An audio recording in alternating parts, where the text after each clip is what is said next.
So first of all, I'd like to introduce our chair, Dr. Andreas Schlid, who was a former Director General of ICIMOD. Dr. Schlid has a PhD in History and Sociology from the University of Bern in Switzerland, and he's been involved in rural development design, planning and execution in Africa, Latin America and also in Asia. He held management positions as the country director of the Swiss Development Cooperation Agency in Nepal, and also in Rwanda, Burundi. He was executive director of Intercooperation, a major Swiss NGO. So that is Dr. Schlid. Let's move on to our first keynote speaker for the first part of the discussion. And this is Dr. Mihir Shah, who is sitting here on the panel. Good morning, Dr. Shah. So Dr. Shah is a member of the Planning Commission in India, and he has been holding the positions of water resources, rural development, and decentralized governance officers. He's the youngest person to act as a member of the Planning Commission, and he's also a member of the National Advisory Council. Dr. Shah graduated with a degree in economics from St. Stephen's College in Delhi University, where he was awarded the prestigious K.C. Nag Economics Prize. Later, he received a postgraduate education from the Delhi School of Economics, where he was the Merit Scholar. Dr. Shah has won many national and international awards in recognition of his work, and he's addressed audiences all over the world. So that's Dr. Mihir Shah on the panel there. If I could move on then to introduce the discussant for the first part of this morning's session, Dr. R.S. Tolia. Good morning, sir. And Dr. Tolia is the chair of the Centre for Public Policy at Doon University in India. As NTPC chair and professor, he's involved in various action research projects related to sustainable mountain development, to education, and to rights-based initiatives. His career as a civil servant began by belonging to the Indian Administrative Service and culminated with his position as Chief Undersecretary of Uttarakhand State from 2003 to 2005.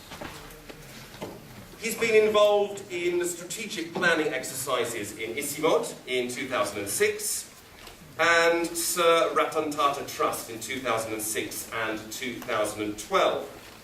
He was the first convener of the Sustainable Mountain Development Summit, which happened in 2011, and he held the aegis of the Indian Mountain Development Initiative, an emerging collective of the 12 Indian mountain states, and he's presently a member of the IMI Steering Committee.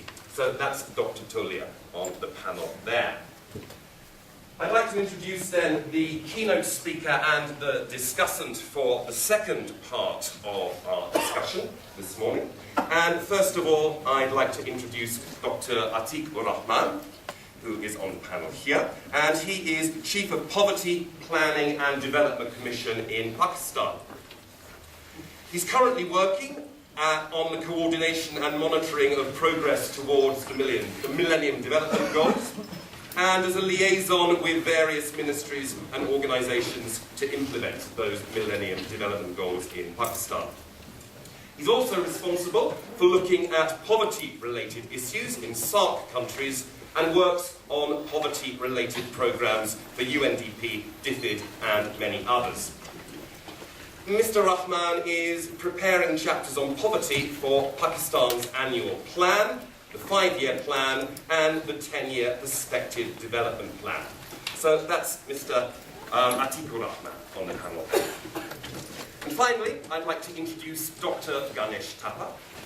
I can find his small biography here. So Dr. Thapa is a regional economist for IFAD in the Asia-Pacific region. And he has a PhD in agricultural economics from Cornell University in the USA. And he also has degrees from the University of Philippines and G.B. Pant University of Agriculture and Technology in India. As a regional economist, he leads IFAD's work on policy analysis and strategy formulation for agricultural development and rural poverty reduction in the Asia-Pacific region.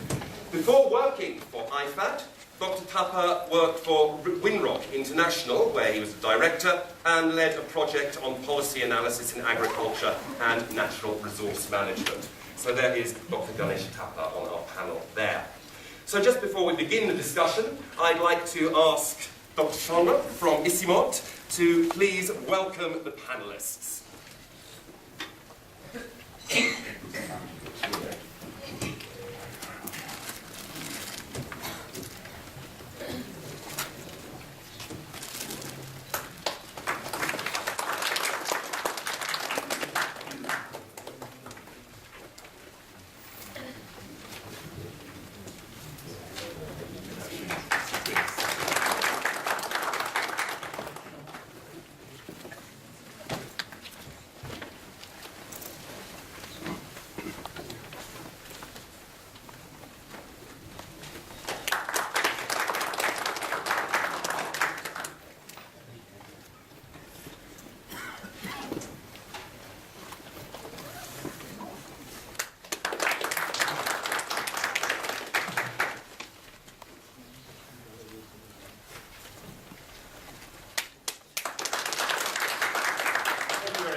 So now I'd like to hand over to Dr. Schlid, who's going to give us a 5-minute introduction, a lead-in, if you like, into this interesting topic. So it's over to you, Dr. Schlid.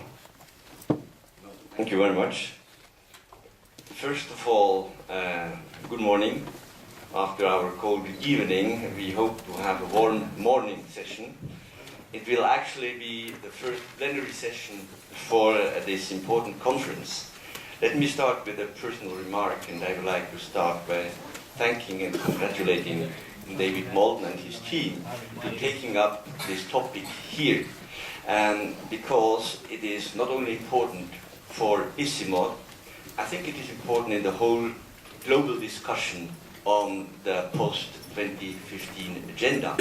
And I think it's also important for the donor community.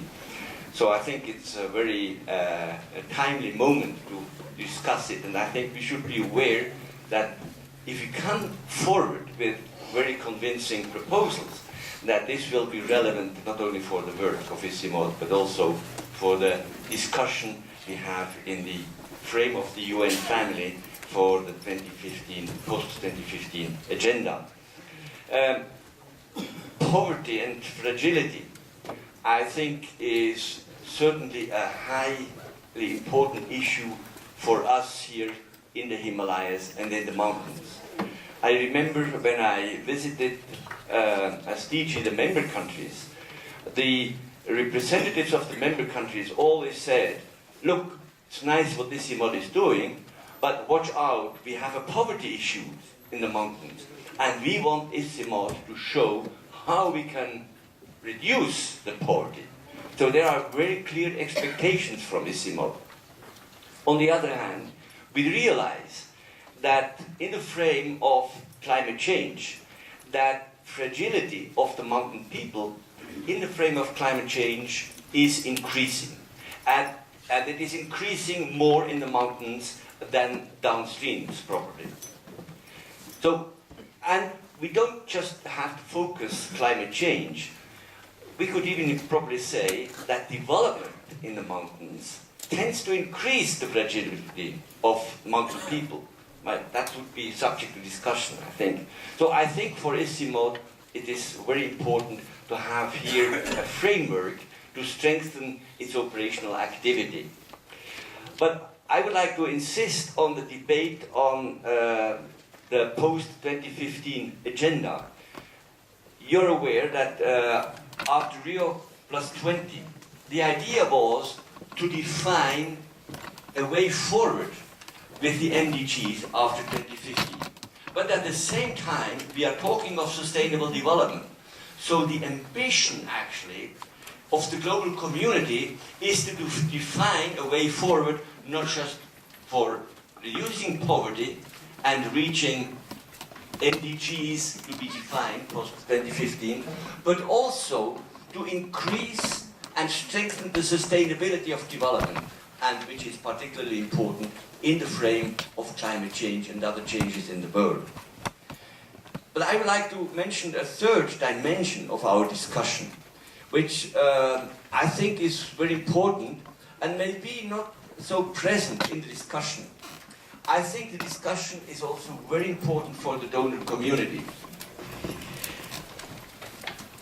When we see what's happening globally, you see, till 1990, 1991, for the donor community, there was always a motif for development cooperation.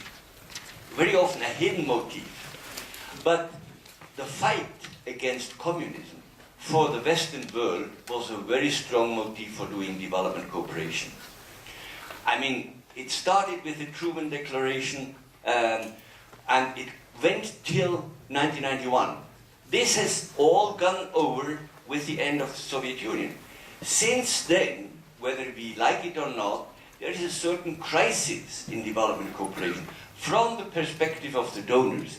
If you see what is happening in most of the donor countries, since 15 years, there is a quarrel between the development guys, the people having economic interests, and political tendencies. And you see this if you look at the organizations of development cooperation in the countries. There is a continuous reorganization and looking for strategies and so on. And why I'm saying this, I think, and that's very important also for this conference, you see, it's not just that we should define a post-2015 agenda, because we have seen that since the beginning of the 90s, the development agendas have gone more globally. The consequence of this is that we had very general objectives, like we had, well, the human rights, then came reduction of debts with the PRSPs of the Bretton Woods institutions, then we had the MDG. Now, with climate change, we realize that we have and we need location-specific strategies. We cannot just work and talk of global objectives. It's important to have a global framework, but we have to know what we are doing locally. So we should not just discuss principles and overriding objectives. We should know what we are doing concretely in specific situations. And here, I think ICIMOD, with a regional perspective and with a mountain perspective, has a specific task. And I think this is very important for the member countries. But it will be very important also for the donor community, because they need a rationale to continue to support. And I think if you are coming forward with concrete proposals in this conference, this will help ICIMOD, this will help the member countries, but this will help also the donor community to have a more oriented approach for development cooperation. So with this, I would like to close here, and I think we should not lose time, and I would like to ask Dr. Shah to start with the first statement. I would propose that we proceed as follows, that we have the keynote speaker and then the discussant, and then I will open the discussion in the plenary. And then we will make a break and come to the second topic with the keynote speaker, discussant, and then again a round of discussion. So we don't wait too long for you to intervene and to come in with your comments. So thank you very much for your patience, and I'd like to request Dr. Shah to start with his keynote speak. Thank you very much.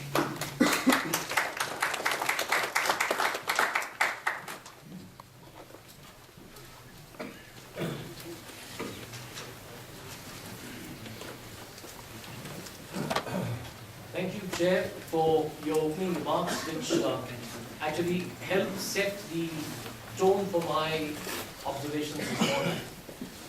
Friends, we already started yesterday, and a number of questions have arisen in the process of our collective deliberations and reflections on the challenges of poverty and vulnerability in the Himalayan region. I would like to begin by posing what I believe are the central dilemmas facing our approach to handling poverty and vulnerability in the Himalayan region. There is already a paradigm of development which we have been following for many years. And yesterday, David, in his remarks, had mentioned that it's 30 years since ICIMOD has been working with its own agenda. And yet, when we look at what has happened to the people of the Himalayan region, we find that in this journey, fighting poverty, fighting unemployment, generating livelihoods, we still have a very long way to go. And when we think of vulnerability and fragility, perhaps the challenges are even greater today than they were when ICIMOD started its work.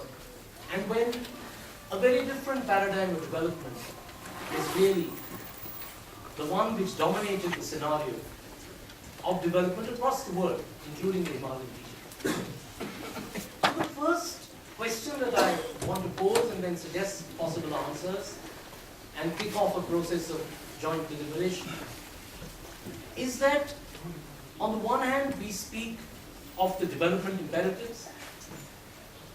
As the chair just said, poverty has to be the challenge and therefore development is absolutely an imperative. But when we look at the nature of development that has happened in the region, at times we find that it creates its own set of problems. Whether it's hydropower development, which we discussed briefly yesterday, whether it's the construction of roads, which is extremely important for generating access to the amount of people. All infrastructure development comes with its own challenges. We recently had a major disaster in the Himalayan Indian state of Uttarakhand. And it has thrown up very serious questions for development planners as to what is the right way of going forward. Who must make the decisions regarding which form of development is the one which is truly sustainable for the mountain regions? A similar question arises when we look at market penetration into these regions. There is a mixed experience where the weak and the vulnerable, the individual small and marginal farmer, producer, is at the receiving end of the negative fallout of her intervention or her participation in a market system. So the dilemmas are very evident that we need to find ways which can create a win-win for the people of the Himalayan region, where we have development, it genuinely reduces poverty, it makes a dent in the vulnerability of the lives of the people of the Himalayan region.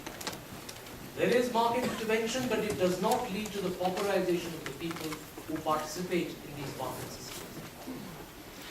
And what I want to do today is to share with you what the 12th five-year plan which we have just launched in India, the major proposals of this plan and how the plan seeks to address these dilemmas and try and forge a way forward where it isn't that we constantly pit development against environmental regeneration.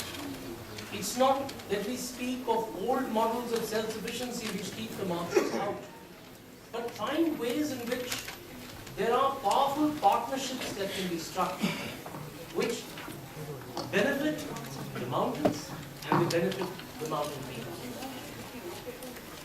Yesterday I had begun to elaborate some of the principles that animate this new approach and which have been work in progress in different parts of India for the last 10 to 15 years. And the remarkable thing about the 12th five-year plan is that it is based on evident proofs of concept, successes on the ground which have established that a new approach is not only desirable, it's possible and leads to very powerful positive outcomes. So we have in the very mandate of the 12th plan, it is faster but more inclusive and sustainable growth that India is now aiming for. What India has recognized, being one of the fastest growing economies in the world, it has recognized that many millions of our people are still excluded from this process of very rapid economic development. And the 11th and the 12th plan have taken it as a challenge to foster different ways of ensuring inclusion of India's most marginalized people within the growth process. And among the most marginalized people are the tribal communities who live in remote forest areas, but they are also the mountain people who have not had, we believe, a fair share in India's growth successes. It is true that unlike many of the other countries in the Himalayan region, poverty is not that much greater, let us say, in the Indian Himalayan region than the rest of the plains. But we are not satisfied with that. We believe that a new approach is required which would make sure that these people are benefiting far more than they have done so far from the initiatives taken by the government of India and the state governments. So the principle is of sustainability, the principle is of resilience of economic systems, so that in the emerging challenges posed by climate change, a very different kind of response is possible from the systems that prevail, especially in the mountain regions. It is also about more location-specific solutions. Chair just mentioned this very important element that we all need to respect. We cannot have plans being formulated in what I call the air-conditioned offices of the Indian Planning Commission and just rolled out across the length and breadth of the country. India and the Himalayan region and all the countries of this region are countries of great diversity. This diversity is social, it's cultural, it's agroecological. And without respecting the diversity that is prevalent in these regions and imposing uniform solutions, one-size-fits-all solutions, is not going to work. That is a major lesson that the Indian 12th Five-Year Plan is taking away from India's development field. But we are going further. I mentioned briefly yesterday the recognition of the deep connections between democracy and development. So we recognize on the one hand the synergy that we must create between development and environment, but we must also understand the power of democracy in forging a genuinely inclusive development process.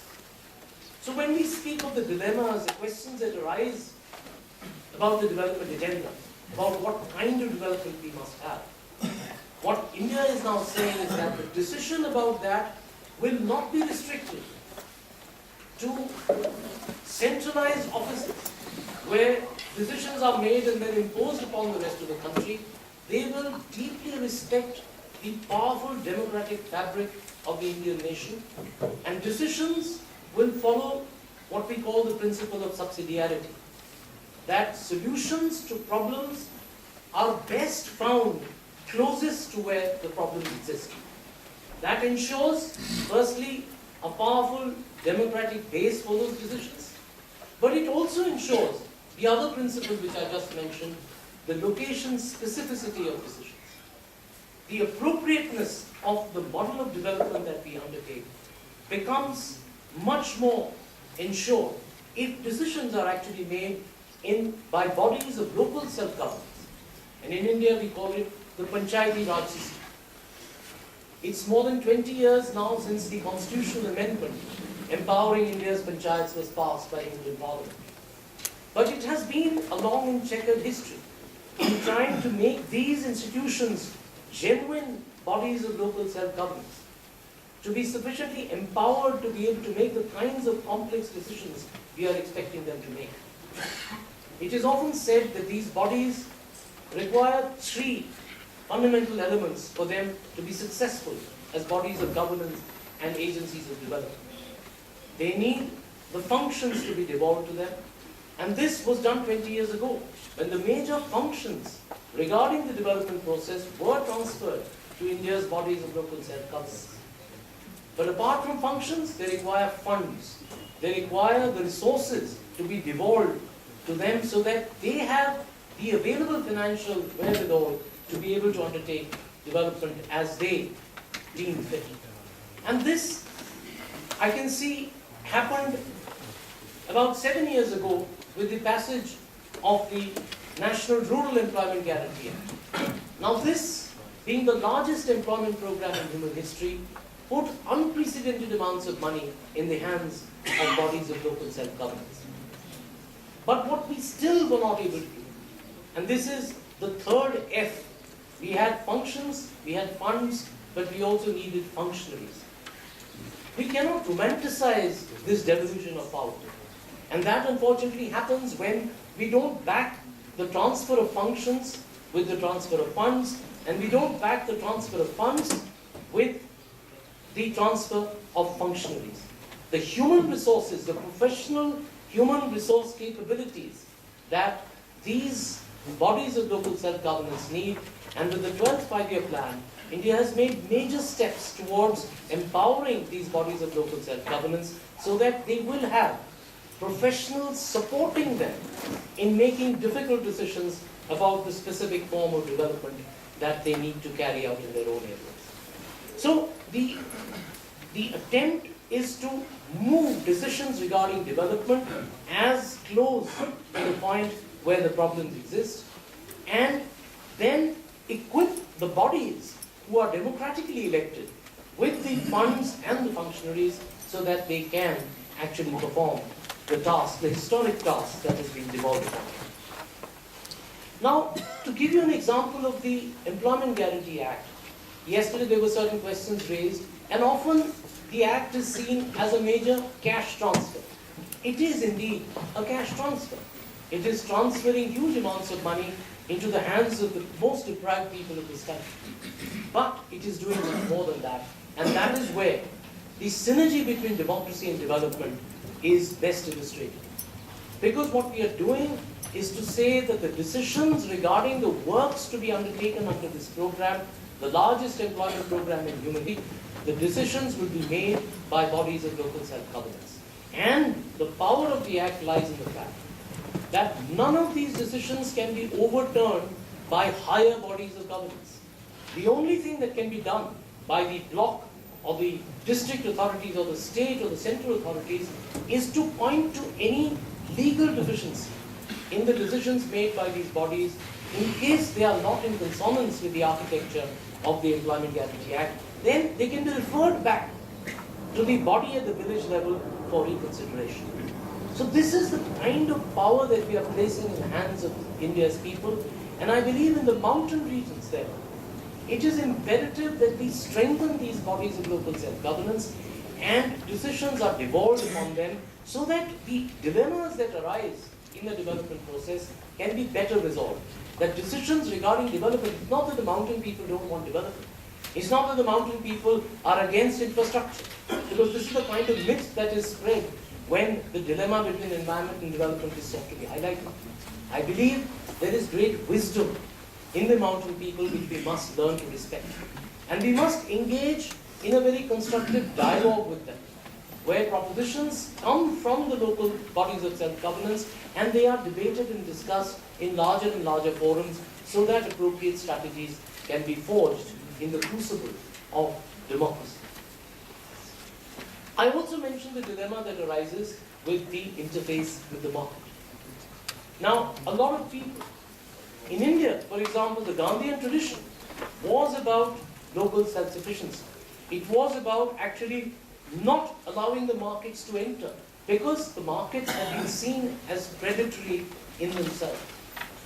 India has moved forward in this direction by innovating solutions, recognizing the potential dangers that were inherent in this older vision, but understanding the power of markets at the same time. Understanding that to remove poverty, especially in regions such as the mountain regions which suffer from inaccessibility, the power of the market can be harnessed. But in order to do that, just like I said, for the bodies of local self-governance, they needed a degree of empowerment which enables them to function effectively. Again, for the rural poor, for the mountain poor, for them to benefit from the interface with the market requires building powerful institutions, especially institutions led by women.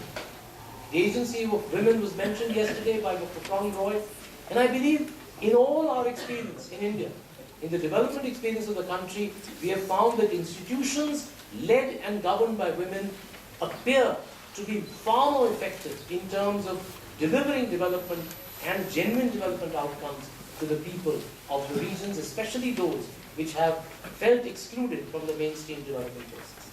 And India has launched a major program called the National Rural Livelihoods Mission, which is about federating the small self-help groups of women, groups which are thrift and credit groups, and once they are federated at a sufficiently large scale, collectively thousands of women are entering the marketplace to market their produce, to ensure value addition, to go up the value chain, and thereby ensuring that the benefits of that process actually reach their primary stakeholders.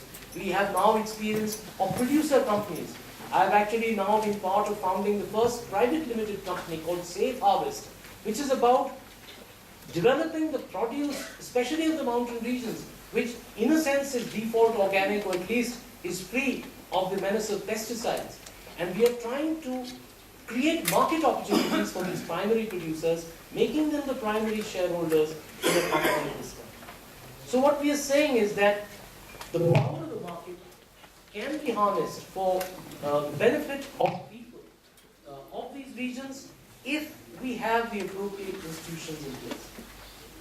Finally, I would like to conclude by mentioning briefly the change that we are making on water in the 12th five-year plan. And here, there are specific challenges of the mountain regions which I believe are very important to address not only in India, but across the Hindu Kush Himalayas. Some of these issues have been looked at, but others haven't, and I'll briefly mention those which I believe are suffering a certain kind of neglect. To Yes, I am. come to conclusion for the benefit of the discussion. Absolutely. I am concluding. The first issue, I believe, is of groundwater. Groundwater does not enter the imagination of people who speak about water. India has launched the largest ever program of aquifer mapping in the world. We have not had a clear idea of the nature of our aquifers, and I believe in the mountain regions, the mapping of these aquifers and their sustainable management by their primary stakeholders is a very important exercise. An example of which I gave yesterday in terms of protecting the wealth that is there in our spring water in the Himalayan regions. The other challenge which I want to briefly mention is about urbanization. The entire spectre of unplanned urbanization and the kind of destruction it can potentially cause to the Himalayan region is a matter of serious concern. Allied to which is a question of sanitation and wastewater treatment. I believe water and wastewater must go together, and this is what India's 12th five-year plan is proposing. And for the Himalayan region in general, I believe these issues need urgent attention, without which I believe we cannot have sustainable development. We cannot resolve the dilemma of the conflict between environment and development which this region faces. And I believe there are win-wins which exist in the sustainable management of our groundwater, in the reuse and recycling of our wastewater, so that water availability itself can be improved, the water footprint, the negative impact that we are making on our environment by not treating our wastewater, our urban waste, our industrial waste, all of these need to be looked at. And I'm sure in the deliberations we have together in the days in which we are here together, we can probably forge a new strategy for the Himalayan region. Thank you very much.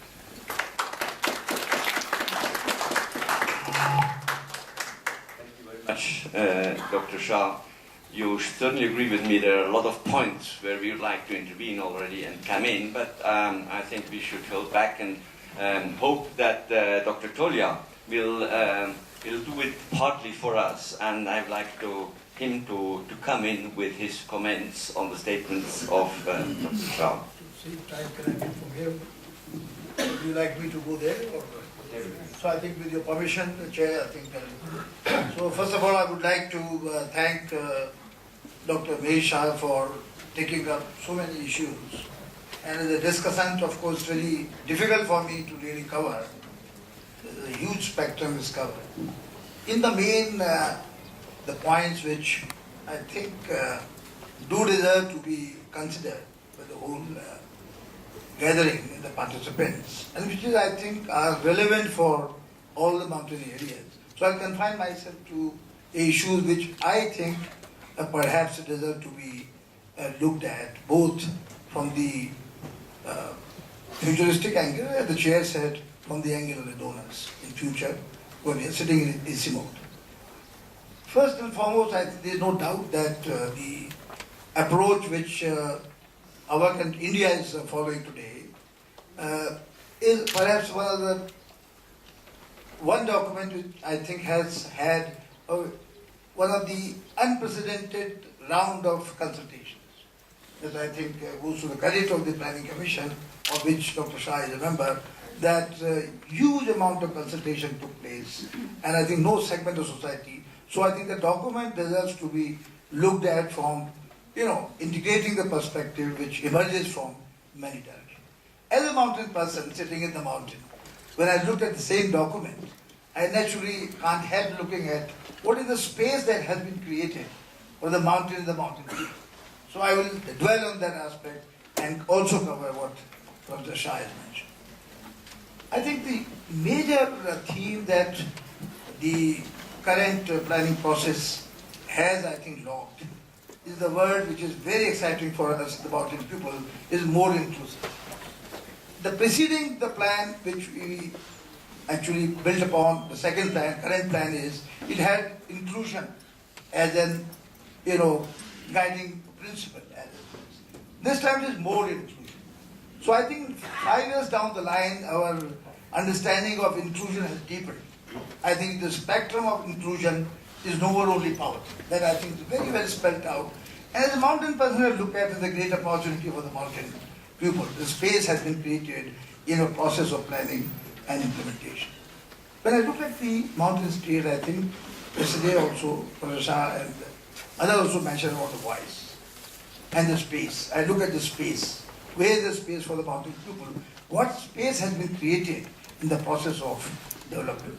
So I see more inclusion provides a space for the region, the poverty, the poor, the gender, the marginalized sections. So our understanding of more inclusion, I think, so I see great scope for the mountain region when we talk of understanding and accepting the diversity of the whole country and therefore logging it, okay, mountains will deserve a place. I think for the first time in the history of Indian planning, this point has been recognized on paper as a document, as a principle, that diversity exists and everybody needs to be listened to and attended to.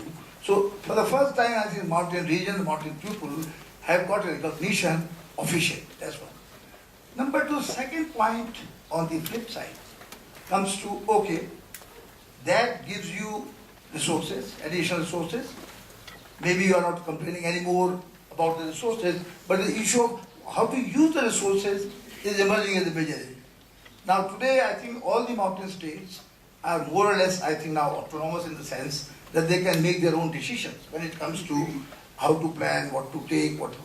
And the plan document, again, I think, has created another space when you talk of the way in which we have been devolving funds from the planning side as well as from the tax devolution side. So I think that has been a great, I think, change.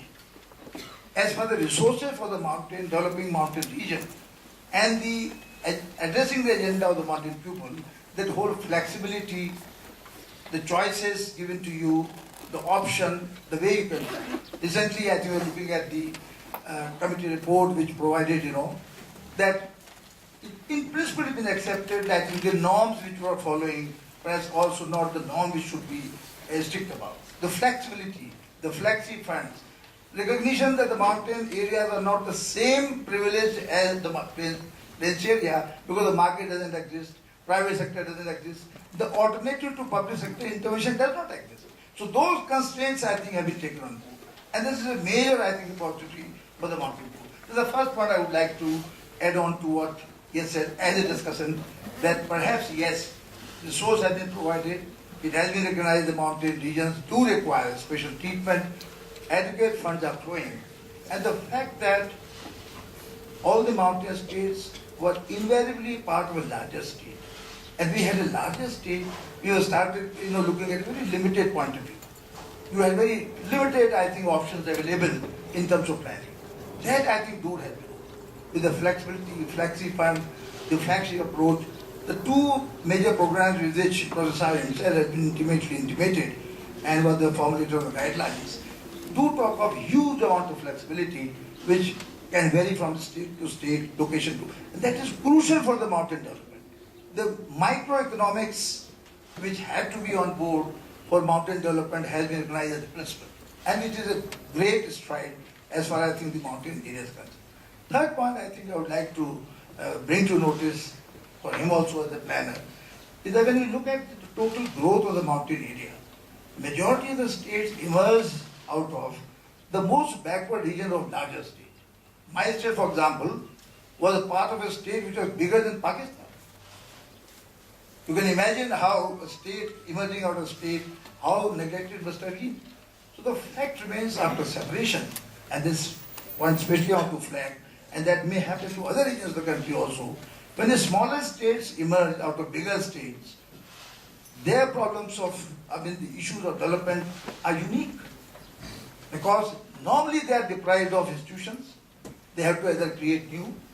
There is human resource power, I think again is a secondary option. And of course you don't have a history and legacy of experiential learning. So these are the major issues which are emerging. They are basically in the rubric of governance. So the major, I think, issues for the mountain area which have, at least in India, emerged out of larger entities are facing are the governance, whether it is disaster management, whether it's the development process, whether decentralization talked about. So the main point I think we have to flag is that still the beginning has been made and there is not one agenda for the mountains. There is no mountain agenda. In fact, there is a mountain of agendas for the mountain states. And we look at, and I will just flag last point with the permission of chair, is that we have a whole range of interventions. For example, let us say the ICR system. Then we have the CSR system. Then we have the forestry system. None of them, I would like to flag, takes into account any of the mountain issues. R&D, you look at scientific research, you take forestry research, the consultative process of understanding the smaller units which are very specific and unique in their problems are not long. And this time now, I think, for start of journey for the mountain region is that to highlight that point, that our issues are specific, very rightly, I think local planning, the microeconomics of mountain, once it is understood, I think we'll be going there. Resource is not the problem. To conclude, Mr. Chairman, the problem is the governance today. Resources have been provided, but how to utilize it, who will utilize it, the problem of, I think, human resource, expertise, no backup of the institutions, these are the issues which are bedeviling the mountain. I thank Professor Shah for highlighting all the major principles involved and to entirely endorse the principles, but how to make use of them for development of mountain regions and mountain people, that remains.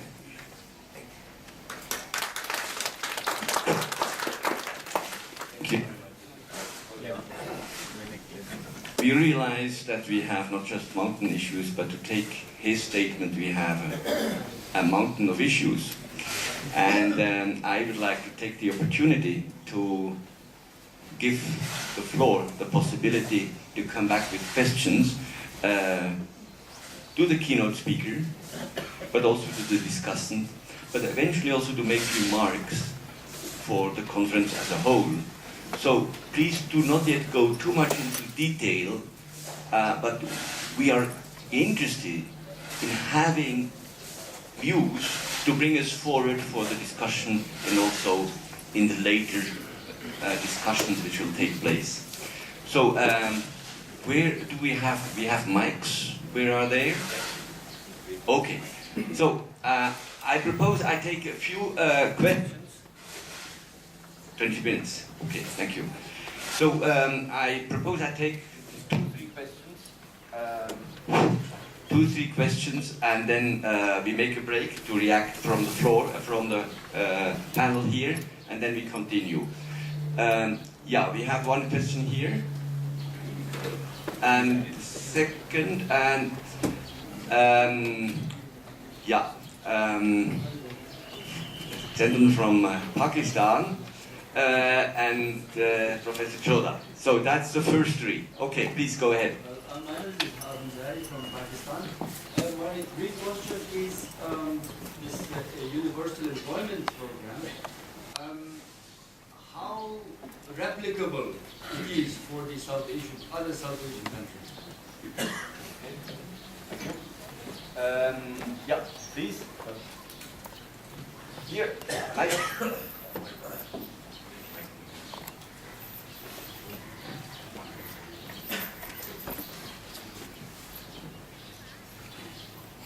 am Rana Masood from Pakistan. Very good presentation by Dr. Shah.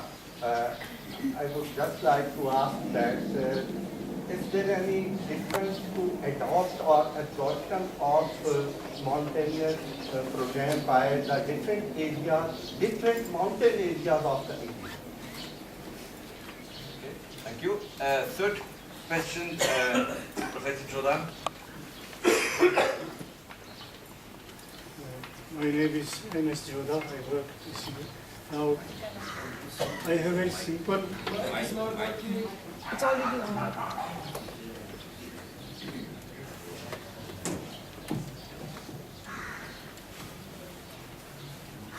I have a very simple question that it's good to share views with different people, but then problem is that I'm not a mountain man by birth and all that. So when I first came here, I was surprised that mountains are so great and so many opportunities, and still why they don't develop. The reason is that mainstream has tendency to impose itself on these minorities sort of things. So, for instance, this morning as Dr. Shah mentioned about people's participation and all that, but the reality is that society is so divided in terms of manipulation, in terms of imposing on others.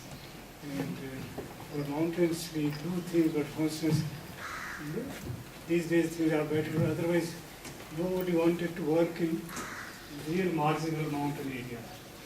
I had chance to visit and work in Ladakh in that area. Any officers appointed there, very first day he tried to get rid of that place. Similarly, in terms of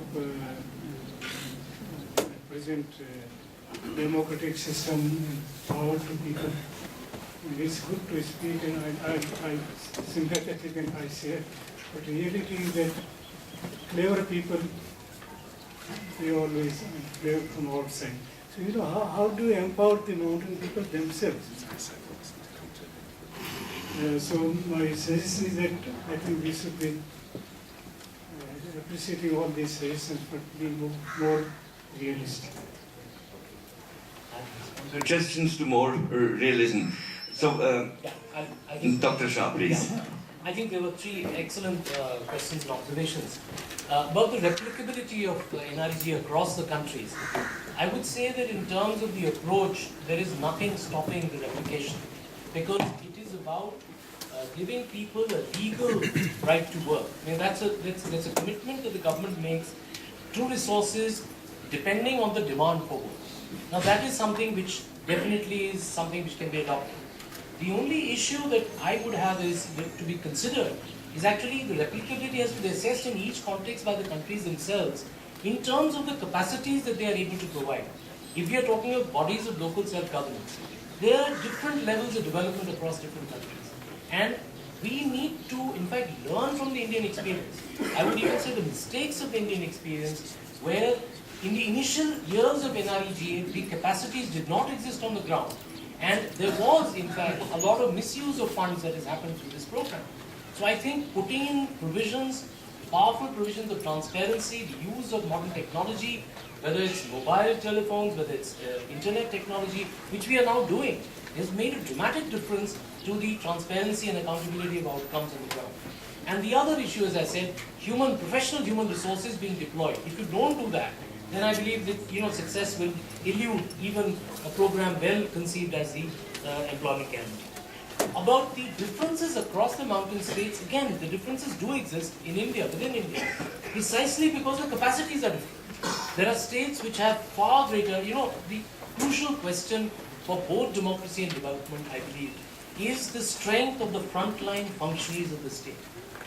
Yes, markets have a role to play, but in the excluded regions of these countries, the state has to play an important role, and I'm connected with the question that Yoga asked.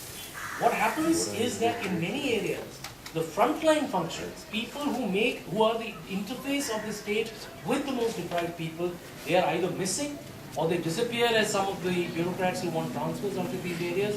So the important thing is to what we have now learned, the most effective is to have community resource persons, is to have barefoot engineers, barefoot hydrogeologists, people who actually learn through their work on the ground and become people who are not going to ask for transfers. You see, these are local people who believe and are passionately committed to local development. And therefore, Professor Jodha, my response would be that yes, if you continue to rely on a top-down bureaucratic approach, that problem will continue to be developed. That's what happened in India. We did that. We had exceptions such as Dr. Tolia, who were extraordinary bureaucrats, and there are many of them across the country. That's how the country has progressed. But when we go to the remote regions, as you said, the commitment of the bureaucracy is limited, and therefore the idea is to develop local cadres who will serve the bodies of local self-governance, the panchayats, and make the outlays that are being given by the central government actually translate them into enduring outcomes on the ground. Without that empowerment of local people, I believe this, as you said, being more realistic, you're right. I'm not trying to be romantic, I'm being realistic on the basis of experiences of success of a very different approach, a more bottom-up participatory approach to development, which has been shown to be successful in many, many states of the country. I believe the mountain states need to adopt that approach for them to both be successful for inclusive growth. Thank you very much. Let's take the next round of questions. There is, and then I see there is a high concentration over there. So, gentleman from China and, there behind, so the next three. Golam, maybe you're the first one.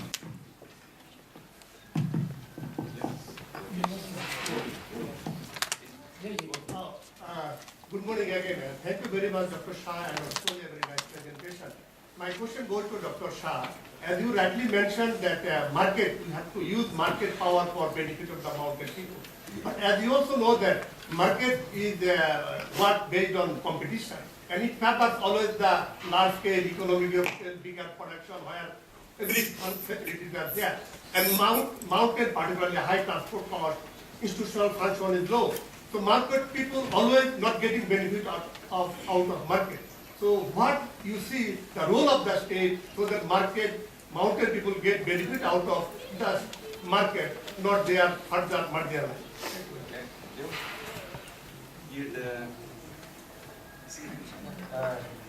I'm another one. Hello? Good morning. Just speak. I come from China, Chinese Academy of Sciences. My name is Doon, and I'm very interested to Dr. Shah's presentation. And my question is how to deal with the relationship between equity and efficiency. You just mentioned democracy and development. I think it's very important. But how to deal with this problem? Thank you.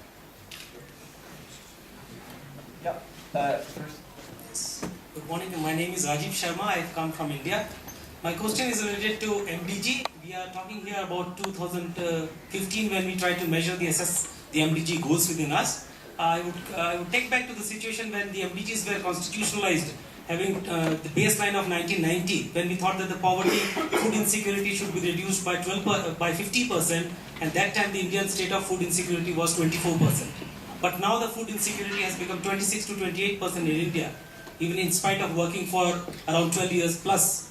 What are the thinking from the policy level in this regard? How do we address the growing increase in food insecurity in vis-a-vis addressing the MDG goals? Question is addressed to Dr. Shah. I think the first question is about the fact that markets have tended not to actually be so good for the mountain people. I absolutely agree that the role of the state is extremely important in fact, making it possible for the mountain people to benefit from their interface with the markets, and that's what I was giving you an illustration of. The National Rural Livelihoods Mission is a large initiative of the Government of India, which is precisely to enable a win-win interface of the poorest people of our country with the market by forming large corporate entities of the poor people. So the facilitation of the formation of these entities is entirely done at state expense.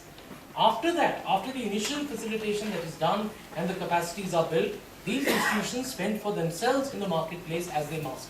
But the initial period is required, a hand-holding period of about 5 years of state support is provided so that they can interface with the market. But please remember, this is not the old style, Indian style, the government itself entering through its various bodies and trying to interface in the market. That approach we are rejecting now. We are not saying that it's a bureaucratic body which is set up, which is going to interface with the market. These are producer organizations of the poorest people themselves. Initially, they get support from the state, both in terms of equity and in terms of their capacities, and then they are doing very well in the marketplace when this process has been completed. The dilemma between equity and efficiency, I think that's an extremely important question. And the best example of that I can give you is from what the 12th Five-Year Plan in India is saying about water. India has had a huge experience, as you all know, building large dam projects, but among the lowest water use efficiencies in the world is prevalent in India. Now, how do we address this problem of getting water to the people for whom it is really meant? And this is based on the best practice experience of Indian states in resolving this dilemma between what you call and what I also call equity and efficiency. And the approach is participatory irrigation management transfer, which creates equity, which leads to efficiency. Just to explain, what happens is that the management of water, firstly the management of water is addressed. So far it was a bureaucratic approach, the dam is constructed, after that the water is left to find its own way to the fields of the farmers. Now the farmers are deeply involved in decisions regarding the pricing of water, the sharing of water, equity issues are addressed, and that leads to a much more careful application of water, a rise in the water use efficiency, and better operation and maintenance of the irrigation systems. So equity is fostering the cause of efficiency in the management of water. On food insecurity, you're absolutely right, and you would know very well of the National Food Security Act, which has just been passed by the Indian Parliament. This is a major commitment that the government is making towards ensuring that, just like work, food also becomes a right for the Indian people. And major reforms are being introduced in the public distribution system, which has again been plagued by inefficiency and corruption for many years. And again, it is based on using the best available technology and involvement of local institutions and people, which would combine to give us a solution. And it's happening in the most backward states of India, such as Chhattisgarh, traditionally backward states, have implemented a very new kind of very modern public distribution system of food grains, which is removing food insecurity from our most vulnerable pockets. Thank you very much, Dr. Shah. Now, I think we have to go for the last round of questions. Ladies and gentlemen, I would like to give priority to ladies asking questions, because I have heard only gentlemen so far. Here they are. Please, with the red scarf first, and then the second there, and then if they're not the third one, then let's take a gentleman on this right. Oh, then we take 4 questions. I see here the gentleman with the red scarf, and Mrs. Beret at the end. Yeah, okay, please. Good morning, everyone. I'm Sabeen Zahra from Pakistan. My question is partly a follow-up on the question that the colleague asked from behind, and the question is from Dr. Shah. Dr. Shah, you have very nicely connected all the dots right from the interlinkages between development and democracy, and then the local specific development, and then taking the development policy making at the grassroots level. My question to you is that all these words are very high sounding, and as the colleague said, that center has a tendency to impose the development policies on the mountain regions. So in that context, the thing is that it all depends how capacitated the local people are. If they have the good capacity, only then they will be able to contribute to development. So no matter how good policies we have at the center and how much we talk about the local functionaries, but the point is that are the people contributing to that? And then the specific focus should be on women as well, because like many other regions, women share the bigger burden of poverty in the mountain regions, and then capacity-wise they are even low than their male counterparts. So in that context, what do you suggest for increasing the capacity of the local people to participate in development? Thank you very much. Please. I'm Anita Paul from India, and the question was to Dr. Tolia and Dr. Shah.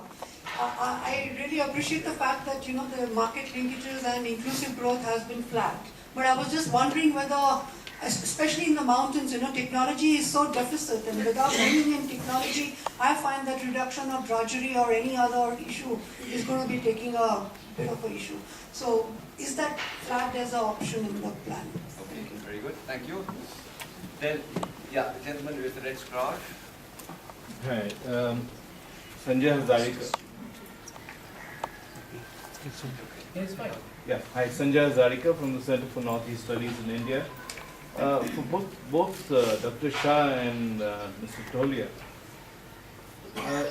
Dr. Shah, you spoke about, Panchayati Raj, etc. I mean, in the Northeast there are other systems, constitutional and non-constitutional systems of governance in the Northeast of India. But you really have a problem of oligarchies. And I find that in many of these states, your local governance is non-functional because it is the oligarchies which run the state, and the center patronizes those oligarchies because it's more convenient. Thank you. Yeah, please, last question. Yeah. I think my question follows exactly on the question of the gentleman with the red scarf, and I would add that in addition to oligarchy, we also have many informal institutions that are structuring what happens at the local level. I very much like Dr. Shah's emphasis on local solutions and local differences, but I still don't see how we break the informal institutions that structure who gets what. And I know that the Indian government has done a lot trying to bring women into the Panchayati Raj. Not always successful, but sometimes wildly successful. But, but one thing I would really like, I haven't heard anyone use the word Dalit or indigenous people. I mean, what about those other, in addition to gender, those other, informal identity-based structures that make a difference in who gets access? How is the 12th plan trying to deal with that at the local level, since every local situation is different, but it does tend to be, as the gentleman with the red scarf said, an oligarchy or a group of powerful people at the local level who still tend to capture things. Thank you very much. Now, I'd like to request Dr. Shah and Dr. Tolia to be very short in their answer because we are already eating at the time of the following group. So please, please. I will leave the technology question to Dr. Tolia. I'll just quickly respond to the point that was made about the, from Pakistan, the points about capacity building.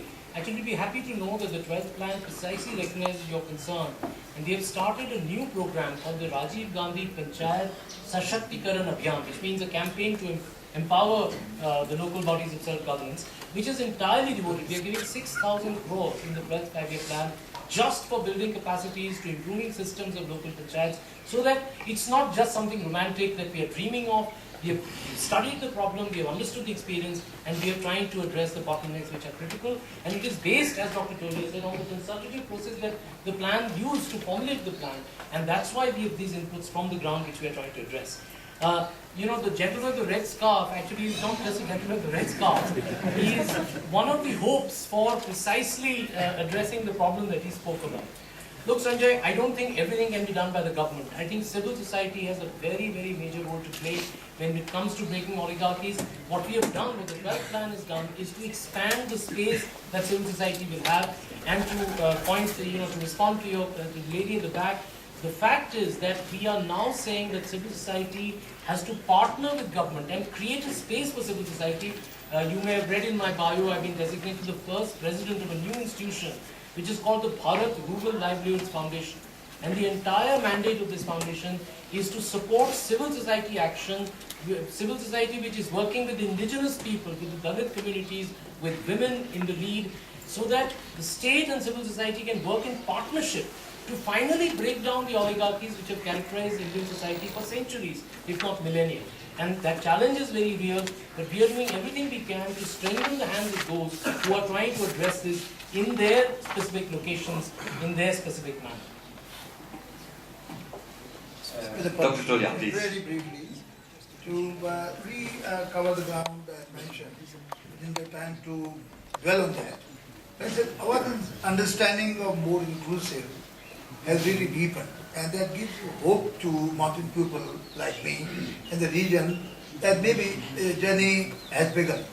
And when we say more inclusive includes poverty, includes minority, includes gender, includes other groups, including the Dalit you mentioned. I think there are specific provisions and which are backed up. Coming to the technology and the market, I have my great reservations about the market expected role to be played in mountains. I think mountains today are suffering with huge infrastructural deficits. And market will not reach unless you provide good basic service. Market has a tendency for profiteering. And if you see that the whole thing is not going to result in profits, they are not going to do it. So I have a great reservations about hopes which are placed on the market intervention. Unfortunately, there's a burden of the planning. There are half of the financial sources are expected to be coming from the private sector. But the mechanisms like the public-private partnership, etc., will not operate, will not work. Because the mountain situation, so our journey has begun. For the mountain, space for the mountain people, etc. So all those expectations, etc., are still in future, yet to be seen. And coming to the replication part, I would like to say, I don't think we should be really going upscaling in replication. The microeconomics of the mountain, and I think the best sharing the best practices, very often repeated, I think the advice makes great sense as far as the mountains are concerned. So I think the time has to come when you have to start sharing. We have 11 kind of models, at least at the macro scale. And since the more we, I think, learn from our own experiences, because we have no experiences of not having succeeded. We have not any background of failures. And you learn, I think, more from failures than from successes. So that, I think, is a disadvantage with which we are starting the mountain view. So I think our journey has just begun. And many of the assumptions which I think were underwriting or underpinning the planning process simply do not apply. So we are concerned. So we have to make our own learning. And I think our learning from mutual is more beneficial from the peninsular area. That is my understanding. So I think all the perspectives. Coming to technology, I had briefly mentioned about the backup systems which are available to the pupil and to the disciplines. They are simply not operational as for the mountain concern. Whether you take agriculture, take medical, take science, take industry, take anything. Technologies have never been aimed at looking at the mountain issues. So that is the time I think we have to, go on prioritizing to what is our requirement. So needs of the mountain, as I mentioned, is not the mountain agenda, it is the whole mountain of agendas that we have to address. Okay, thank you. Now, we have seen what are the challenges. And now the second group with Dr. Ganesh Thapa as a keynote speaker, and Mr. Ateeq Rehman, they have to give us the solutions, how we can target. So the challenge is here. Now, at the same time, I would like to request the keynote speaker and discussant to be as brief as possible. Otherwise, we will not be able to come in with question and with the discussion. So, may I request Dr. Thapa to take the floor?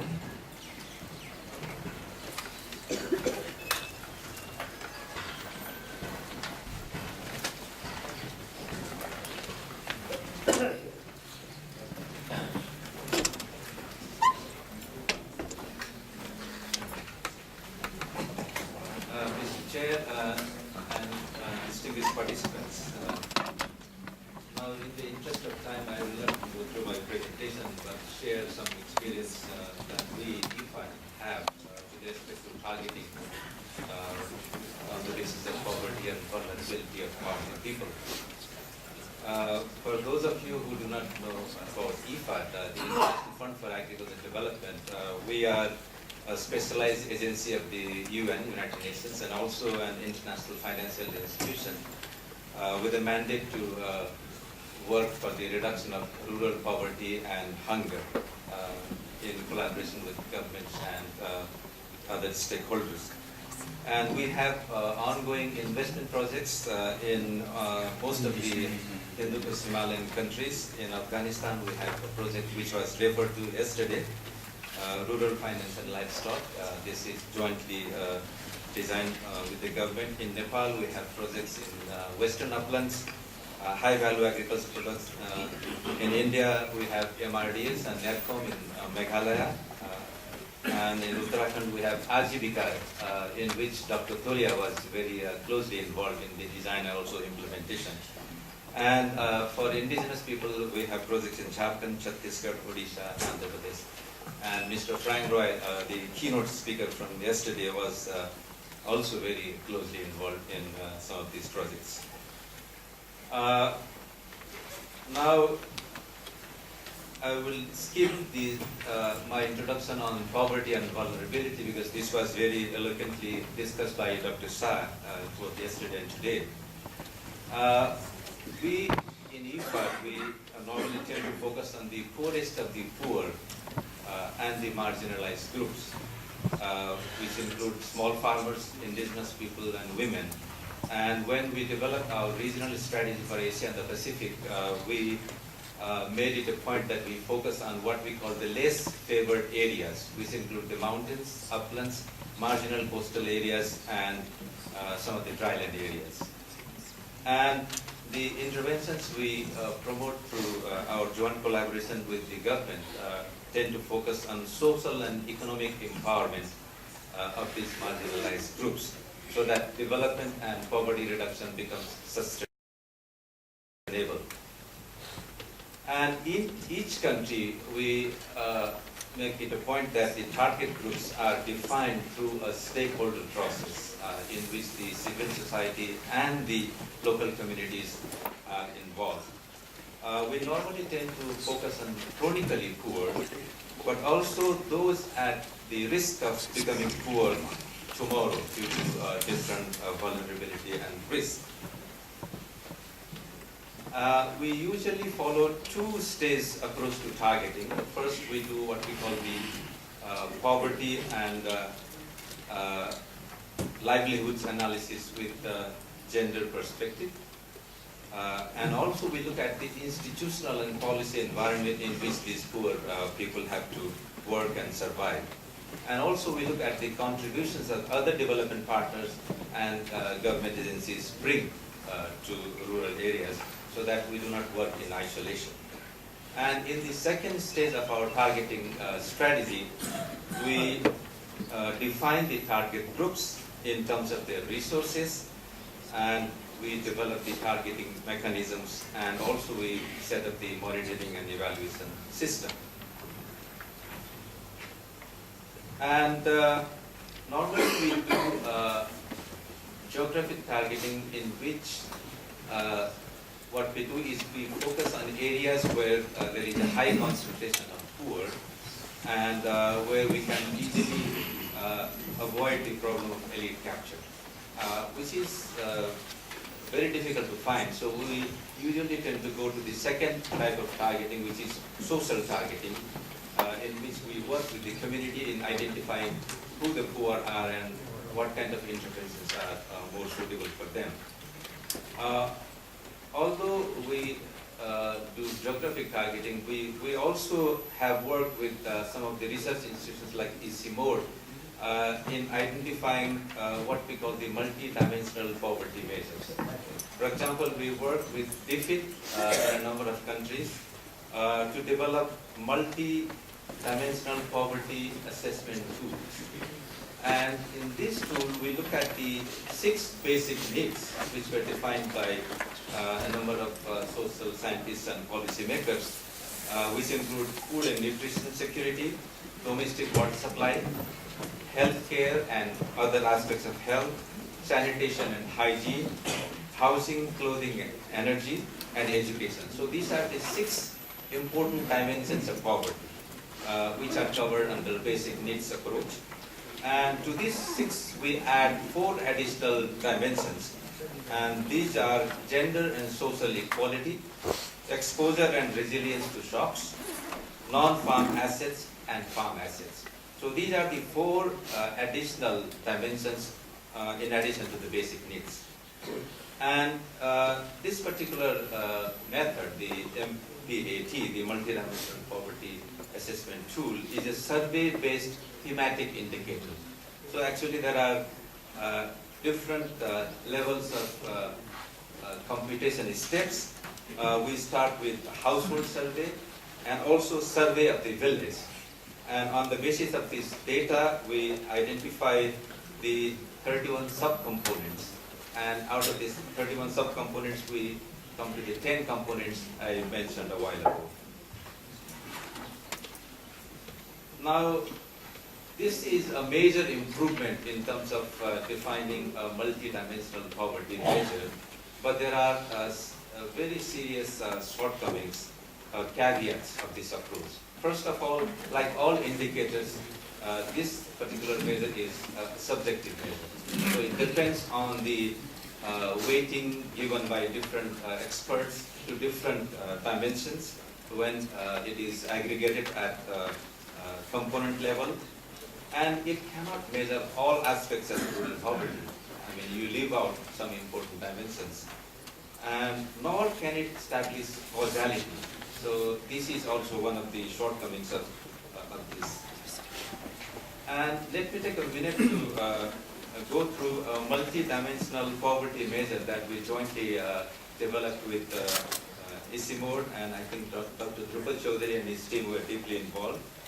And this particular measure, the multi-dimensional poverty measure, actually aims to identify and describe poor and vulnerable households in the Hindu Kush Himalayan context in a very consistent manner across the different countries. And this measure is based on 2 previous similar measures. The first one is the Multi-Dimensional Poverty Index, which is a very famous indicator by now. It was developed in 2010. And the Mountain Specificity Framework, which was developed by Dr. N.S. Jodha, which includes agility, marginality, inaccessibility, diversity, and so many other aspects of mountain areas. So this is, in a way, a combination of these 2 different frameworks. And it looks at 7 poverty dimensions, which is education, health, material well-being, energy, water, sanitation, social capital, and physical accessibility. So this indicator is, in a way, very specific to mountain areas, and I think it's worth experimenting with this method in the context of the Hindu Kush Himalayas. And in fact, it has been tried in several countries, including Nepal. And in this methodology, what we do is we determine a cutoff point for each dimension of deprivation. And then we decide on the number of dimensions in which a particular household has to be deprived to be defined as poor. So there are 2 steps involved. And poverty experts actually are involved in providing inputs to decide on the cutoff point for each deprivation indicator. And different weights are assigned, as in the case of the first indicator, to poverty indicators. And the study that ICIMOD did with a number of partners in the region has indicated that there are very specific causes of poverty and vulnerability in boundary areas. And some of these include limited access to basic facilities, poor accessibility, and high dependency rates. I think these are very important characteristics of poor people in the mountain areas. I have 5 more minutes, so within this time I would like to share IFAD's experience in targeting. As I mentioned, we are very strong in geographic targeting, but an independent evaluation found that we are not so good in social targeting because it's very difficult. It's about the most difficult areas, most difficult target groups, and with the most difficult approach. So this was the evaluation done several years ago. And community-based targeting is more and more used in IFAD supported projects, in which the community itself is involved in identifying the vulnerable and in finding the appropriate interventions to benefit them. The advantage is that it broadens the ownership of the community in project activities, but there is a downside that there is a danger of elite capture and limited benefits going to the targeted poor. Now, we did a case study of our targeting approach in 4 different countries, India, Nicaragua, Cape Verde, and Peru. In India, we included the Chhattisgarh Tribal Development Project, in which we were jointly involved with the government. And the methodology we adopted was we held workshops with the project staff and the implementing agencies. We did literature review, key informant surveys, and focus group discussions.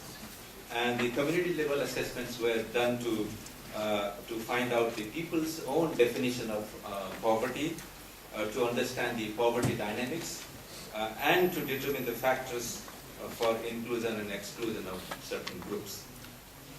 And the important lessons we learned was that the broad targeting measures, in which we include the capacity building of the targeted beneficiaries, provision of information to the beneficiary groups, strengthening of community-based organizations, are easier to apply and more effective than narrowly based targeting approaches based on eligibility criteria.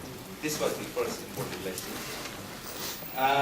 And then we also found that it's very crucial to define targeting right at the project design stage, but there is a need to revisit the targeting approach as we go along in implementing the project. There may be a need to refine the targeting approach as you implement. And the assessment of capacity and commitment of implementing partners is very important. And the evaluation found that IFAD projects were not adequately reviewing the capacity building and commitment aspect. The third important lesson we learned was that poverty and livelihoods analysis and applying the findings from these analyses was a prerequisite for effective targeting. And we also found that when the participated rural appraisal techniques like social mapping and wealth ranking are used professionally and sensitively, I think these tend to be very, very useful. The evaluation also indicated that the categories of wealth and poverty should be identified by the poor people themselves, because the fact that a certain category may benefit more than another category may be perceived by community members as injustice, but this may not be apparent to the outsiders. So there is a fundamental role of involvement of the communities. And the evaluation found that in about 25% of IFAD supported projects, poor people benefit from the interventions, but the less poor benefit more. So there is this problem of upward bias problem. And targeting poor people is also more difficult in more unequal communities. I think this is very consistent with what people like researchers like Rebellion found in other parts of the world.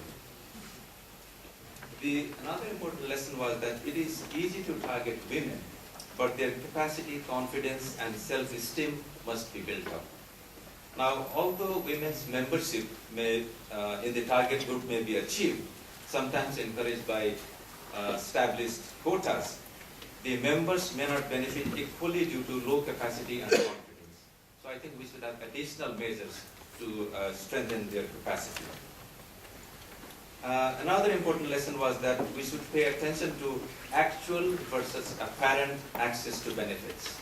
I mean, just to give you an example, even when poor people are nominally included in these recipient groups, it cannot be assumed that they will automatically benefit. I mean, there is a very good example from Chhattisgarh, in which the poor were given high priority in land clearing intervention, but they could not benefit. They didn't have access to inputs, other inputs like fertilizer and other. And my last point is that there is a risk of benefit capture in all of the projects, but it can be reduced if you have a good initial understanding of poverty processes and target groups, and you have a comprehensive targeting strategy. So these are some of the important lessons we learned from our evaluation of targeting in IFAD supported projects. And I hope that I'll be able to hear from your experience in the discussion session. Thank you very much.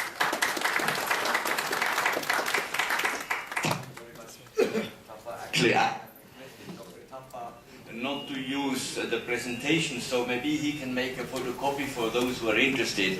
I would like to request now Professor Ateeq Rehman to comment as a discussant, and I would like to request him to be as short as possible and necessary. Thank you very much. Thank you, Mr. Chairman, especially for calling me a professor while I am a government servant, not a professor. Thank you. One thing I have been feeling while working in the planning commission, I strongly feel that addressing only poverty and stressing on poverty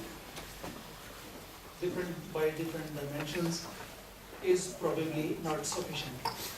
It is a multi-dimensional issue and comes from many other outcome of many other problems, especially lack of education, health facilities, and other social vulnerabilities.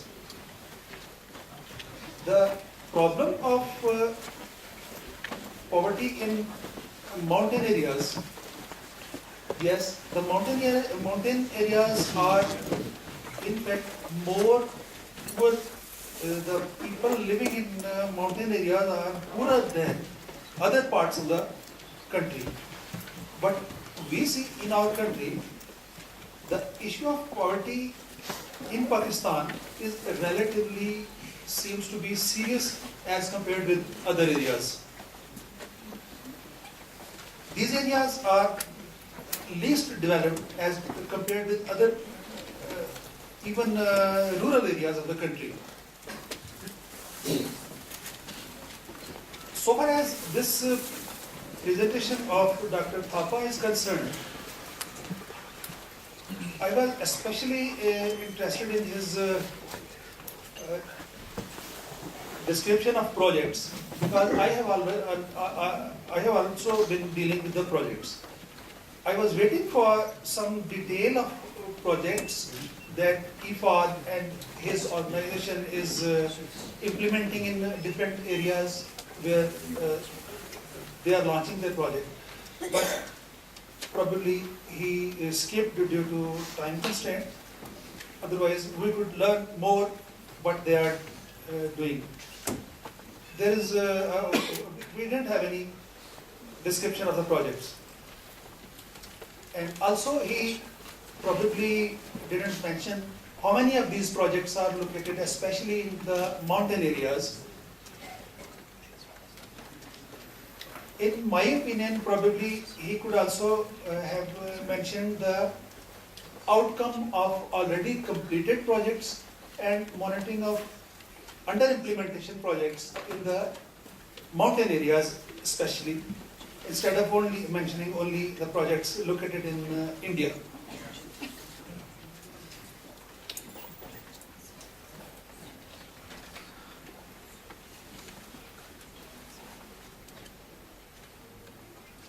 I think such a project, such presentation should have been supported with sufficient data. While you are already working in the field, but probably you might have inserted in your presentation, we don't know, we are not unaware of that data. The multidimensional poverty assessment, looking at the 7 dimensions, I think some activities and projects should have been stated about covering these 7 dimensions. The work is good, appreciable. I was waiting for a copy of the paper since last night to comment it on comprehensively, but I didn't have anything. So this is so far so good. Thank you.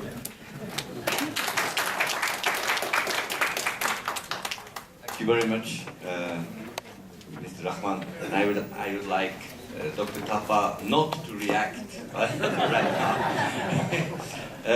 Now, let me have a look at the management. We are overrunning, but I think we have certain flexibility. Do we still have 20 minutes? Yeah, we have 20 minutes. 20 minutes. Okay, so we have 20 minutes, let's say 15 minutes for your questions and then 5 minutes for summing up. Now, I was very successful inviting the women to take an active part, so I would like to start this time with them. So please, one, then there's a second book, you had already the chance. So, yeah, take you behind the camera. And then the gentleman from Uttarakhand, please. So, please. Thank you very much. My name is Hassan Senkler from the Center for Climate Research in Oslo. This is a very interesting debate, and thank you very much for all your presentations. I have some comments to make, perhaps just to enrich a little bit more the debate and to hear your views on it. The multidimensional poverty philosophy has been a great advancement vis-a-vis seeing poverty only as an economic issue.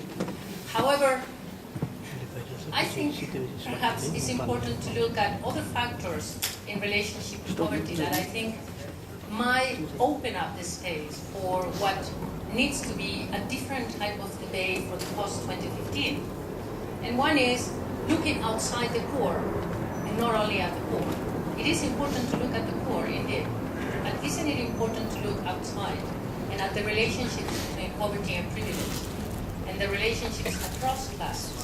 I think one of the important things to see as countries like India emerge and grow is what type of attitudes and what type of policies following from the attitudes emerging from the middle classes are going to be doing in relationship to the poor. In Europe, we know that it's the middle classes and the social policy that emerges from the support from the middle classes towards the poor what really succeeded in minimizing poverty. The other is the global dimensions. I think it's important to look at the mountains and to look at the region, but there is other aspects that produce poverty that are globally related to trade, related to intellectual property rights, issues broadly that really affect the region. And isn't it important that they are also taken into consideration in this debate? Thank you. Well, it's for all four of them, anybody can answer. Please use the mic. Seriously? My eyesight is very bad. Could you remove the mic, please? Okay, it's a very simplistic question. I want to understand whatever region you people are focusing on or wherever your governments are focusing on, are you actually making sure that the people of that area are getting enough work? For instance, if they produce fruit, are they getting enough orders from the private sector or from the government enabling them to get to the point where they would be able to, live comfortable lives. For instance, why would private sector be interested to invest in an area where they would be putting in too much money and not really getting anything out of it in the long term? They might do it as social work for a little while, but do you think that they would actually be ensuring a long-term plan, economic plan with the people of that area that would ensure a sustainable financial outcome that would be good for them? And if the government is doing the same thing, for instance, giving them huge orders and making sure that whatever they are making is getting to the cities, but obviously the government's contribution is always lesser than the private sector when it comes to the finances.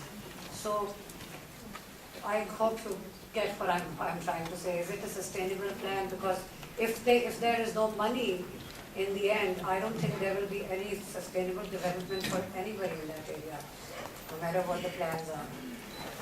Okay, thank you very much. Thank you, Dr. Thapa, for clearly mentioning about the efficient feedback mechanism that has evolved for capturing the field lessons. I was wondering if you can just share some ideas that how IFAD goes for scaling up of the areas which are working, or not to replicate what is not working. In fact, what I have been hearing since yesterday, there is a need of scaling up strategies, like mentioned by Dr. Mihir Shah, and also about things to be scaled up at country level first and then transboundary level. So what kind of mechanism is required, and also how the national planning commissions are looking up at the strategies to capture lessons from the grassroots and take them into policy mechanism, whether it is a priority or what kind of mechanism are required at institutions like IFAD and national planning commissions. Thank you. Okay, thank you very much. I think Mr. Thapa for the two questions, and maybe anyone concerning the second question, please, Dr. Thapa. Thank you. I will try to answer these three questions. The first one from the lady there on the need to look at non-poor also as part of the solution. I think this is an important issue. We have realized in a number of our projects that it's not wise or possible to exclude the non-poor, especially if you are building rural infrastructure like irrigation schemes and some of the public goods. So I think you need to include them as part of the project. But I think there is a need to ensure that they don't capture most of the benefits. So I think it's important to avoid the elite capture. Having said that, I think as an institution with a mandate for rural poverty reduction and working in some of the most difficult areas, I think we cannot forget our mandate to work for the poorest of the poor. I think that's our mission critical. And also your suggestion to include intellectual property rights as part of the project objective is an important one. Increasingly in mountain areas, we are working to also protect biodiversity. And also there is the issue of intellectual property rights in the development and distribution of improved seeds, especially the hybrid seeds. So I think this is an important issue. The third question was on scaling up. We are a small international financial institution with limited resources. So our primary objective is to develop innovative solutions for rural poverty reduction. And when that particular initiative becomes successful, we look up to the national governments and other development partners like the World Bank and Asian Development Bank to scale it up. Increasingly, we are also becoming part of that scaled up initiative. But I think it's mostly the responsibility of the national governments. And there are several examples in which successful IFAD projects were scaled up by national governments. One example is from India. the self-help group initiative. I think we were the first international agency to scale up what the national NGOs developed as SSG methodology to a programmatic scale. We replicated it at the state level in Tamil Nadu first, and then in Maharashtra, and now it has become a national movement in India with millions of members of the self-help group. Northeast project is another example. I think World Bank is expanding it. So this is a very important issue. I think the issue of private sector not becoming interested in some of these difficult areas, I will let Dr. Shah and Dr. Tolia to answer. I think they are better for this. I'll just quickly respond on the question of scaling up. I think it's a very important question. And I would say the 12th five-year plan is essentially focused on that. We have a plethora of good practices across the country, both from state governments and from NGOs. The role of the Planning Commission is to incentivize the mainstreaming of these best practices. We have set up special incentive funds. For example, in the irrigation sector, we are calling it the National Irrigation Management Fund. And state governments will be able to draw from this fund to the extent that they adopt the irrigation reforms that are recommended in the 12th plan. We don't believe in disincentivizing or punishing, which is the old command and control way of going about things. That does not bring about change. What brings about change is if you recognize the problems in mainstreaming, in upscaling, and facilitate in trying to break the bottlenecks that exist in that process. And that's essentially the role that the Planning Commission visualizes for itself as a change maker, as a reform promoter, as an incentivizer of the upscaling of innovation across the country. The scaling up, on the scaling up part, I continue to have my own reservations, If you look at the real ground situation, and you go to any model which is being practiced, let's say in the mainstream, for example, it is the self-help group movement itself.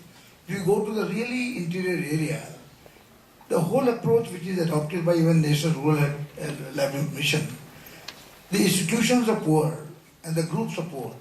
And then of course then you come to a compromise, you take some non-poor as well as the leaders. And finally the danger of capturing takes place. So I really have my doubts whether the kind of scaling up we are talking about in the mountain, where to find the basic triggers or the action agents to take these groups forward. Because we have had no previous experience, even the civil societies which operate there, I think they don't find it viable to remain there. They're not able to find those persons. So I think very innovative, methods will have to be evolved. I think there are, examples now. For example, one such Bharat Rural Livelihood Mission basically addresses such issues where you have areas where the government is simply not present. The government functions are not allowed to function. So how do you go about it? So you go by, the civil societies which have proven track record, and then you make an exception and have a kind of a mechanism whereby such access can make a beginning. So my doubt is whether in real backward mountain areas, we will have situations similar to what we have in many areas in the country where the existing extension system has not existed, new institutions will not come up. There is a kind of a vicious cycle. Where do you start? So the issue of scaling up does not come because the scaling up takes off from what exists. What doesn't exist at all. So I think innovativeness, is the solution, and I think there is a room for flexibility. Thank you very much. Certainly a point to be further discussed. Now I fear we have only one last round for questions. Let me see. Again, here the lady closest to the mic, then Dr. Vaidya. There is a gentleman there, 3. I take 4, but then it's finished. You had already your chance. Yeah, there behind. Yeah. Okay, thank you. Thanks for seeing me this time. I'm Sharmin Nilormi from Bangladesh. Thanks for your presentation, Dr. Thapa. Just 2 questions, maybe it's a little one. Is IFAD involved in the regional programs like water sharing, maybe surface water sharing or like that, but because those are very relevant to, agricultural sustainability and all that. And I'm actually inquisitive to ask Dr. Shah about your groundwater mapping sort of thing. I'm interested to know what is, in your perspective, plan regarding the surface water regional sharing and all that, being a lower riparian country coming from. And the second question is, I personally know that gender is very inclusive in your programs, but do you link, the property rights and other things as a link in terms of your initiatives? I saw a missing link there. Thank you. May I request the others to be as short as possible and also the esteemed members of the panel, because I was already told that I'm extending the discussion to avoid that I have to make a summary. So please be very short. Thank you. My name is Amin Bey from Pakistan. Two questions, one for Dr. Thapa. Is there any example from IFAD where you have projects on poverty in mountain areas which were basically regional, like most mountain areas along borders between two countries or three? Any example where you have addressed poverty on both sides through a same program? And for Dr. Shah, any evaluation of your democratic grassroots democracy, the panchayat, in the mountain areas where actually the panchayat system has reduced poverty? Is there any study available?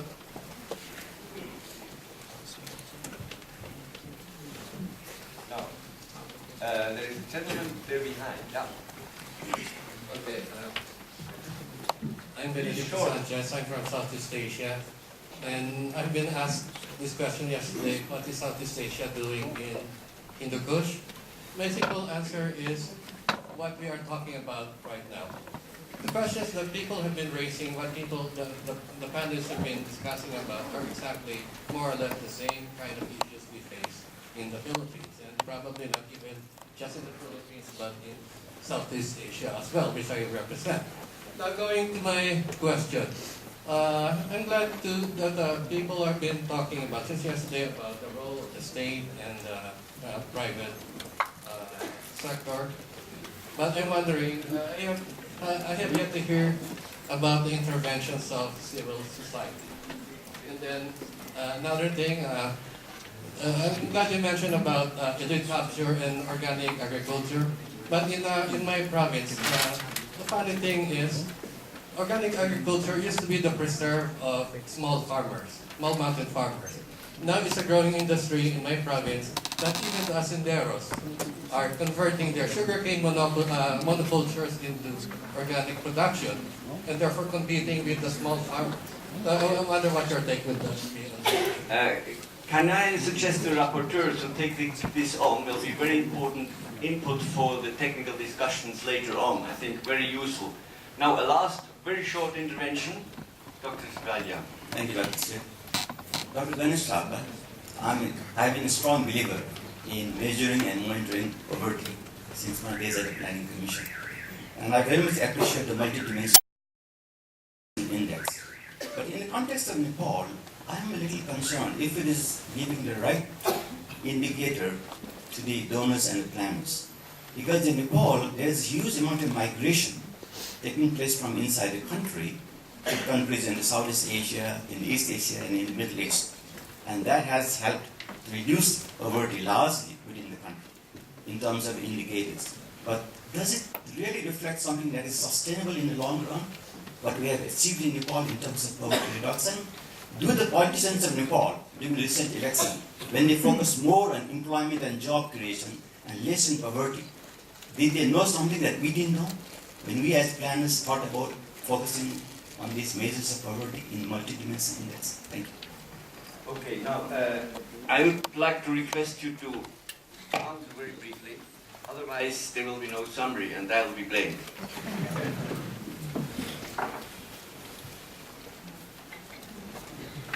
Very briefly, IFAD supports regional programs that are transformative in nature, and this includes water sharing, But these programs are funded only through our grants, and grant programs cannot be very big. I mean, we can't fund something in terms of investment.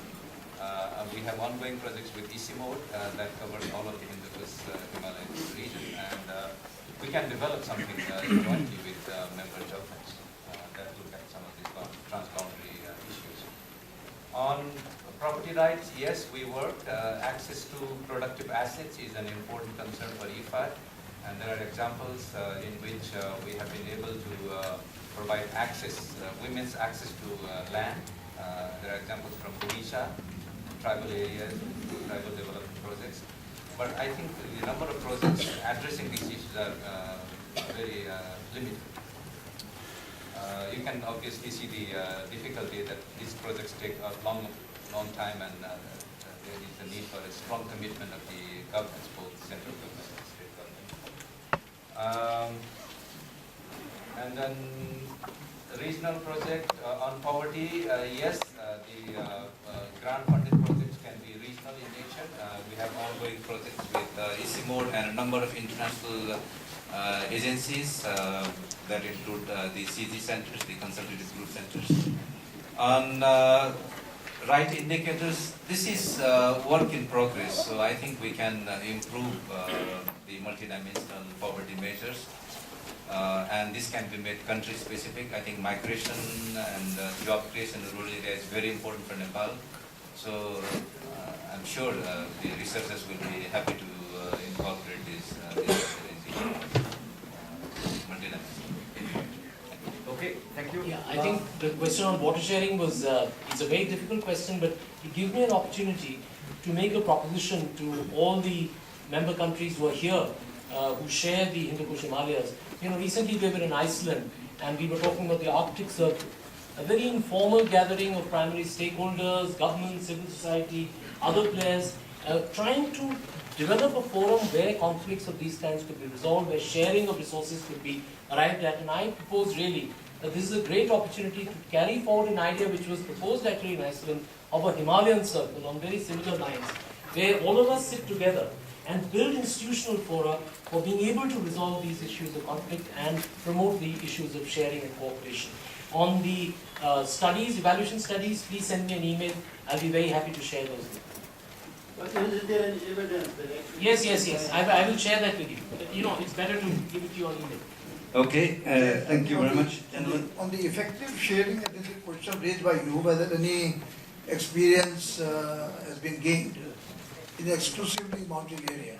In fact, the project we negotiated with the IFAD, and which has first round already, it drew a very good insights as when you start targeting at really the poorest, and then you move upwards, and then you go into the business modules, etc. And the first generation experience of exclusively in the mountain area, the remotest area, has been very, I think, valuable. I think now we are building on that, and the second phase is addressing to that aspect. And definitely, such, I think, initiatives are long-term. They cannot be ending in one project, and I think you have to persist with, just like 20 years back, it was the IFAD who started the self-help group movement. Now it's upscaled and universally accepted. So I think the answer is yes, but it has to have, many rounds of, keeping up with the whole kind of experimentation. Okay, thank you very much, gentlemen here on the panel. Now I have the task to try to make a summary. I will try to emphasize certain points which I think will be important to further discuss in the following discussions.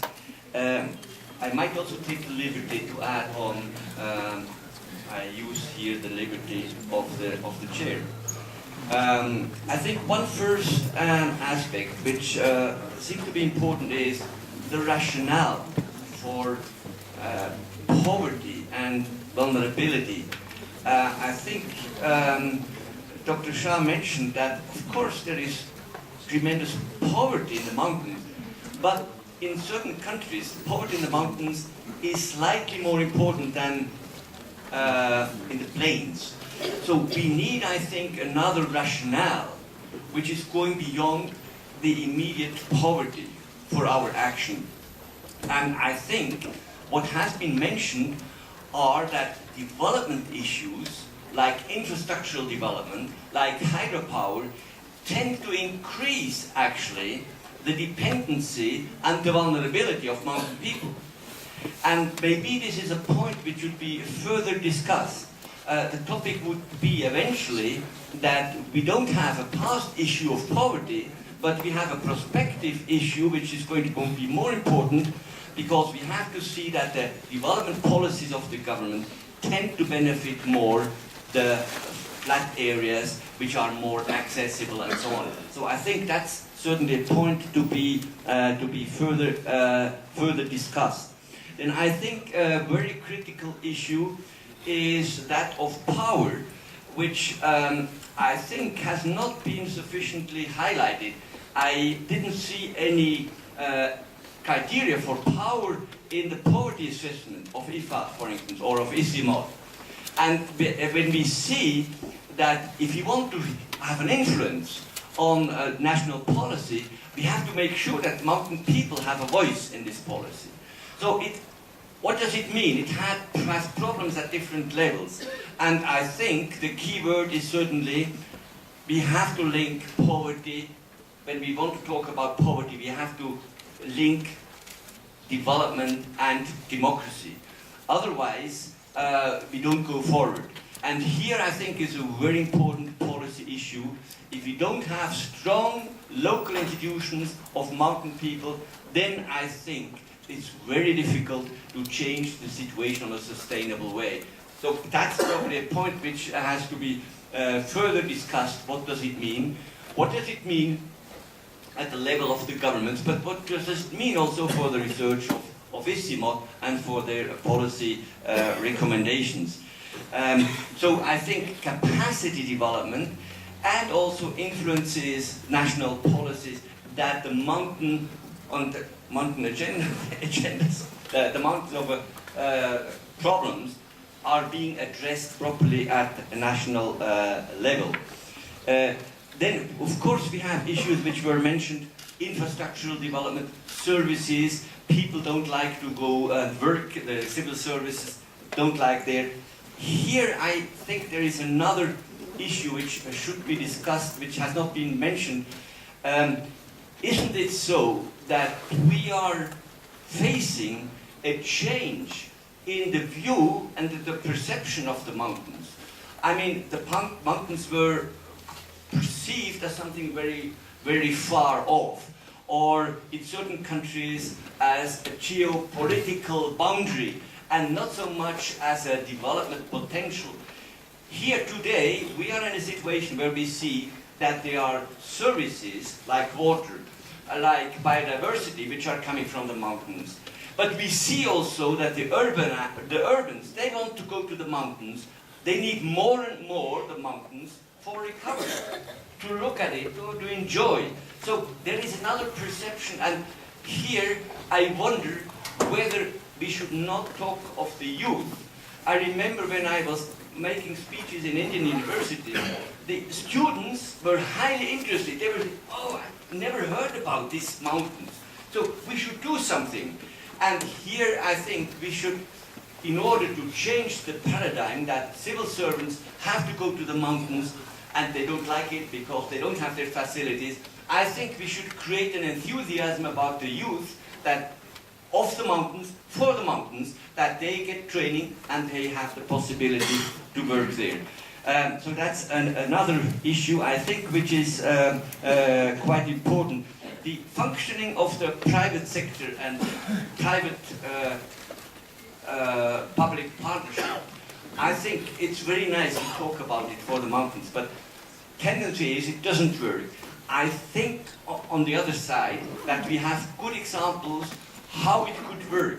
And this would be, I think, worth to have a working group on that. The high-value products are a good example. They need intermediaries. They need the organization of the producers. They need intermediaries for those who have direct access to the market. Otherwise, I think the industry, the private sector, is not interested in the mountains because it's too specific, too small, for the market. So it needs to be regrouping, organization again, and the intermediaries.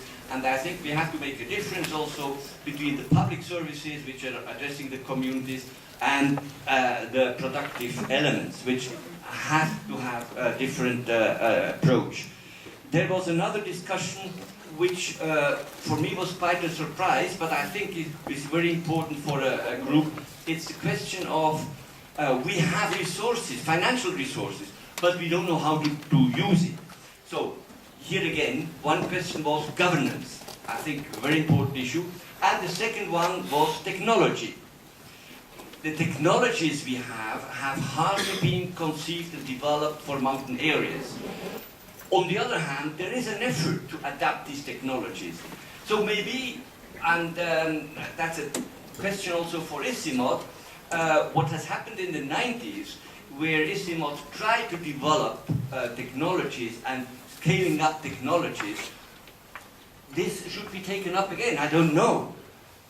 It is not a priority right now because it was assumed that all the NGOs are doing it. But here I think is an issue that we need the appropriate technologies which are mountain specific. Otherwise, I think even if we transfer resources and decision-making power, we don't have the instruments to increase the capacity and the strength of mountain communities. I think with this I have to conclude here because I'm overrunning the time already.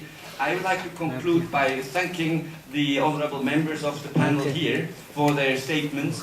I fear that what I try to say is summing up only in a very limited way what has been discussed, but I think there is a lot of food for thought and food for work for the following days. And in this sense, I would like to conclude this session and thank you very much and give the floor back to the moderator.